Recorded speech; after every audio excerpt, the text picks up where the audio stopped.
चलिए देखिए,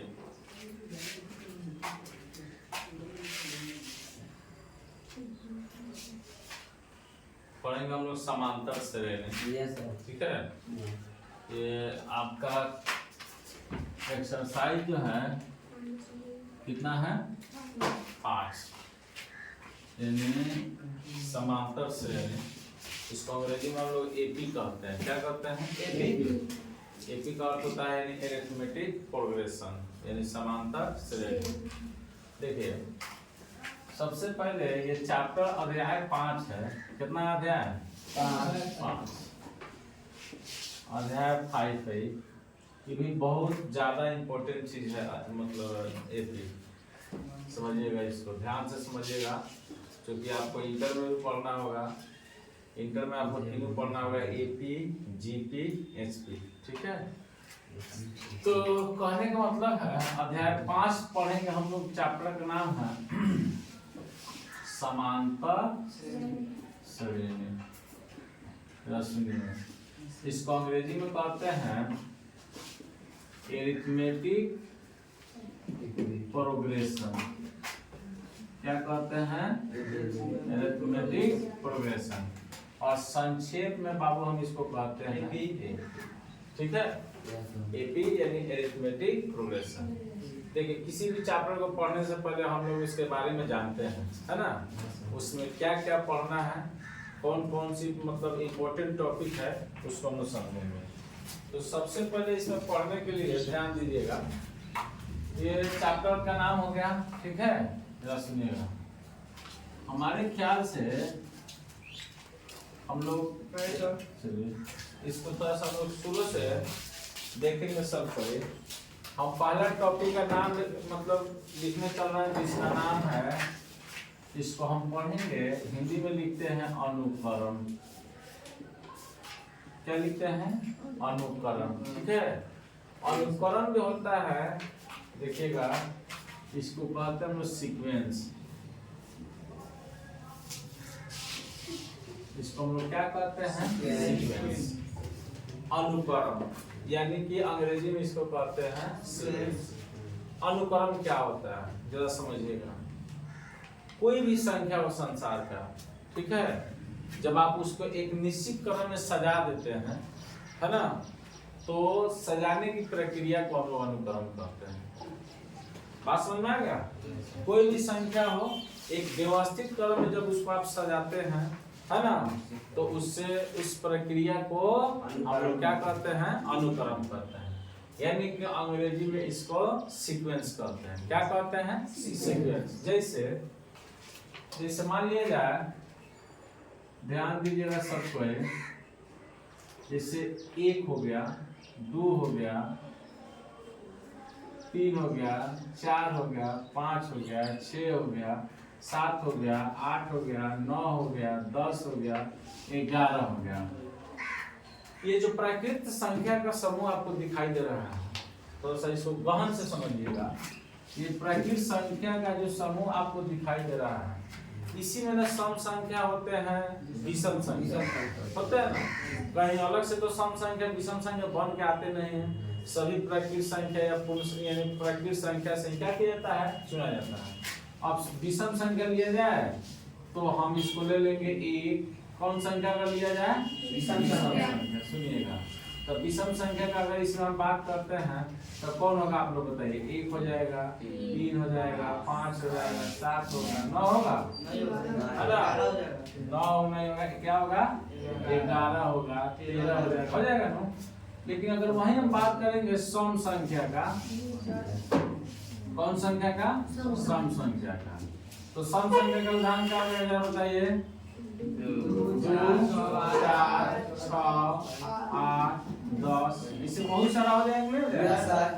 तो इसमें से जब हम संख्या को सजाते हैं, या उसको विषम में सजा दे, विषम वाला को विषम के साथ सजा दे, या सम वाला को सम के साथ सजा दे, तो ये सभी सजाया जाता है। तो इसी प्रक्रिया को हम लोग क्या कहते हैं? अनुकरण कहते हैं, सीक्वेंस कहते हैं। क्या कहते हैं? सीक्वेंस। जरा खूब ध्यान से समझिएगा। दूसरी बात,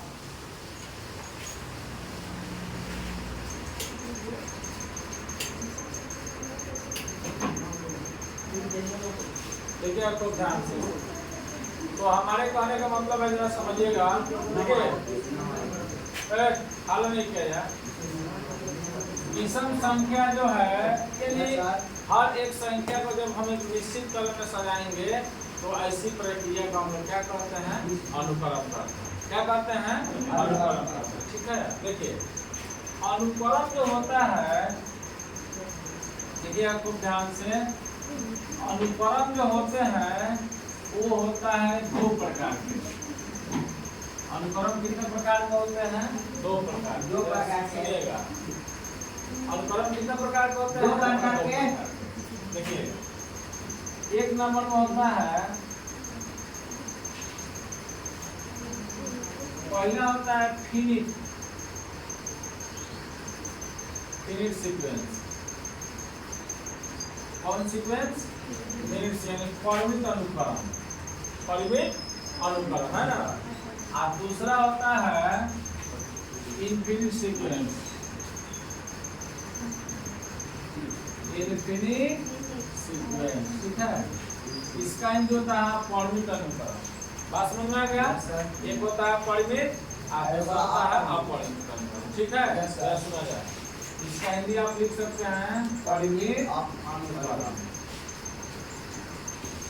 इसका हिंदी में लिख सकते हैं अपरिमित अनुक्रम। समझिएगा हमारा बात को ध्यान से।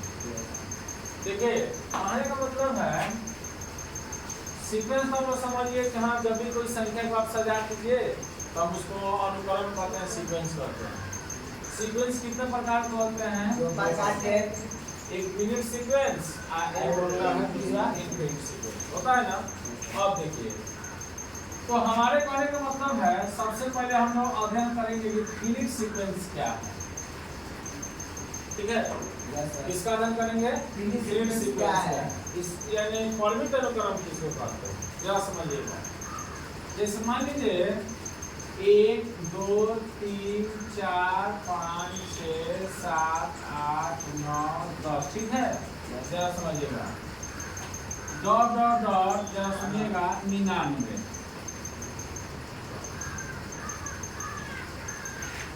दिखाई दे रहा है ना।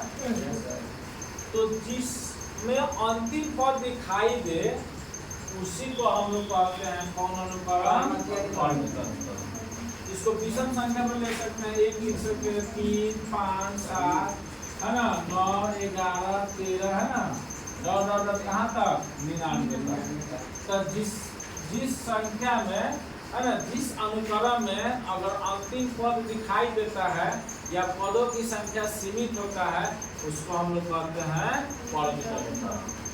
क्या कहते हैं, परिमित अनुक्रम। अगर वहीं हम 99 में हटा देंगे तो हो जाएगा कौन सी, इसमें पद अनंत होते हैं। बात समझ में आ गया। और से अपरिमित, और से अनंत। और वहीं अगर हम 99 लिख देंगे तो ये कौन अनुक्रम हो जाएगा, परिमित अनुक्रम। अब हम सम संख्या लेंगे तो 2 4 6 8 10 12 48 तक लिख लीजिएगा, यानी इसमें अंतिम पद दिखाई दे रहा है। दिखाई दे रहा है कि नहीं दिखाई दे रहा है, तो ये हमारा हो जाएगा परिमित अनुक्रम। क्लियर हो गया। अच्छा, अपरिमित अनुक्रम किसको कहेंगे, तो जिसमें क्या चीज नहीं दिखाई दे, अंतिम पद दिखाई नहीं दे, उसको हम क्या कहेंगे, अपरिमित अनुक्रम। क्लियर हो गया। अब देखिए, अगर हम इसको मिटा देंगे तो ये हो जाएगा किसका उदाहरण, अपरिमित अनुक्रम। ठीक है, जरा समझिएगा। अब देखिए दूसरा क्या है, जरा समझिएगा। तो ये तो हो गया आपका कौन सी, अनुक्रम, जिसको अंग्रेजी में हम लोग क्या कहते हैं, सीक्वेंस। सीक्वेंस कितने प्रकार के होते हैं, परिमित अनुक्रम और अपरिमित। परिमित अनुक्रम उसे कहते हैं जिसमें पदों की संख्या सीमित है ना। अब यहाँ से छावनी जाना, यहाँ से मोतिहारी जाना है तो निश्चित है कि हमको मोतिहारी जाना है, लेकिन कोई बैठा के ले जा रहा है, सीधे करें चलना चले के बाद, चलना चलने के बाद कहाँ जाएगा, वो कौन खाए नहीं, कोई खा है, ये हो जाएगा अनजान जगह नहीं बोलते हैं। देखिए अब ध्यान समझिएगा।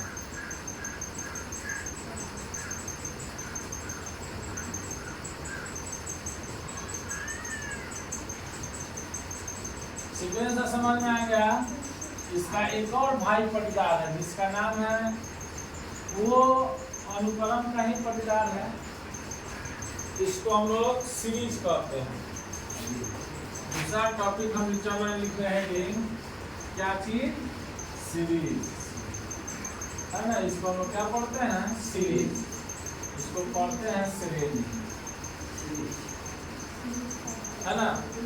क्या कहते हैं? श्रेणी। जरा खूब ध्यान समझिएगा, श्रेणी क्या होता है, किसे कहते हैं श्रेणी, जरा समझिए। श्रेणी जो होता है, जैसे इससे पहले हम लोग पढ़े हैं सीक्वेंस में, तो उसमें किसी भी प्रकार का चिन्ह का प्रयोग नहीं किया गया था, ना प्लस का किया गया था ना माइनस का। लेकिन श्रेणी क्या कहता है कि जब किसी संख्या को आप सजाते हैं और उसमें योगफल चिन्ह लिखे, यानी प्लस का चिन्ह लिखे या माइनस का चिन्ह लिखे, तो जब योगफल चिन्ह या वियोगफल चिन्ह, है ना, का जब हम लोग उसमें यूज करते हैं तो इसको हम लोग कहते हैं श्रेणी। क्या कहते हैं? श्रेणी। जब दो संख्याओं के बीच योगफल चिन्ह या वियोगफल यानी प्लस का या माइनस का चिन्हों का जो प्रयोग किया जाता है उसको हम लोग क्या कहते हैं? श्रेणी कहते हैं। क्लियर हो गया? आगे नहीं हुआ? श्रेणी किसको कहेंगे? जब यानी वैसे अनुक्रम जिसके पदों के बीच में योगफल चिन्ह या वियोगफल चिन्ह का प्रयोग किया जाता है उसको हम लोग क्या कहते हैं? श्रेणी कहते हैं। जैसे याद रखिए श्रेणी, जैसे मान लीजिए हर कोई सीक्वेंस है 1 3 5 7 9 11 13, सब क्या है? सीक्वेंस है। लेकिन अगर इसी में हम प्लस का चिन्ह लगा दें तो अभी हमारा हो जाएगा कौन सी? बात समझ में आ गया? आगे नहीं आ, जरा बताइए। आ गया, जरा समझिएगा। एक और समझ लीजिए, इसमें हम योग चिन्ह लगा दें, योगफल चिन्ह लगा दें, प्लस का चिन्ह लगा दें, ऐड का चिन्ह लगा दें, उसको हम लोग क्या कहेंगे? श्रेणी। श्रेणी के दो प्रकार के, कितने प्रकार के? दो प्रकार के, क्या समझिएगा। ये भी दो प्रकार के होते हैं, वही गीत वही कहानी वही धुन है इसका भी। इसमें कोई मतलब ज्यादा बात पढ़ना नहीं है। ये भी दो प्रकार का होता है, एक इसमें भी परमिट जोड़ दीजिए, आए वो अपरमिट जोड़ दीजिए। क्लियर हो गया? तो परमिट कहेगा तो पद निश्चित रहेगा, अंतिम पद दिखाई देगा, अगर पद नहीं रहेगा तो हो जाएगा अपरमिट, है ना। अंतिम पद नहीं रहेगा तो हो जाएगा अपरमिट। तो श्रेणी भी दो प्रकार के होते हैं, देखिएगा कितने प्रकार के होते हैं? एक होता है आपका परमिट श्रेणी, परमिट श्रेणी, इसको कहते हैं फिनिट। क्या कहते हैं? Finite series. क्या कहते हैं? फिनिट सीरीज, है ना। ये हो जाएगा इनफिनिट सीरीज, है ना। इसको कहते हैं अपरिमित श्रेणी। परिभाषा को आप लोग पकड़ ही लिए होंगे, परिभाषा सेम होना चाहिए, है ना। बस परमिट श्रेणी का परमिट श्रेणी हो जाएगा आपका 2 + 4 + 6 + 8 + 10 + 9 कहाँ तक 98 तक। जिसको अंतिम पद दिखाई देता है वो होता है परमिट श्रेणी, है ना। और जिसको अंतिम पद दिखाई एग्जाम्पल का बात करेंगे, ध्यान दीजिए। 2 हो जाएगा, 4 हो जाएगा, 6 हो जाएगा, 8 हो जाएगा, 10 हो जाएगा, और n तक लिख सकते हैं। अंतिम पद उसमें दिखाई दे ही नहीं रहा। क्लियर हो गया? तो हम लोग इसको कहेंगे अपरमिट श्रेणी। अब आपसे ऑब्जेक्टिव में क्वेश्चन पूछेगा कि जैसे ऐसे दे देगा, कहेगा 2 5 7 1 3, इससे मतलब ये अनुक्रम है कि नहीं है? तो आप क्या करिएगा? नहीं है। जब इसको हम सजा के लिखेंगे तब ना अनुक्रम होगा। बढ़ते क्रम में लिखे चाहे घटते क्रम में, जब सजा के लिखेंगे तब क्या होगा? अनुक्रम होगा। आपसे ऑब्जेक्टिव और भी पूछ सकता है, जैसे 1 दे देगा, 3 दे देगा, 5 देगा, 7 देगा, डॉट दे देगा, यहाँ 99 तक, कहेगा ये कौन अनुक्रम है? परमिट है या अपरमिट? तो क्या हो जाएगा? ये बात समझ आ रहा है? Yes, sir. IC में हाई 7 कर देगा तो ये हो जाएगा अनुकरण ऐसे दिया हुआ रहेगा तो है ना हाई हो जाएगा। क्लियर हो गया? आगे नहीं हुआ? चलिए स्टार्ट करिए। लिखो पार्ट सीक्वेंस एंड सीरीज।